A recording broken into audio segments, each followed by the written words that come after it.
ای زن مؤمن خدا را یاد کن، در دل شبها کمی فریاد کن.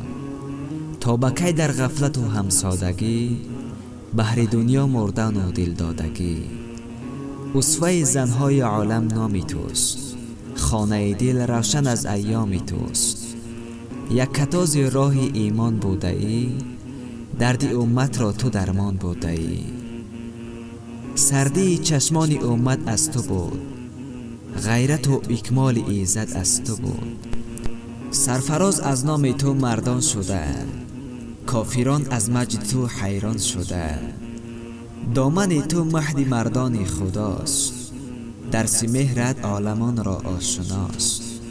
پرورش داده محبوبان خدا، کرده دنیا را مقامت روشنا.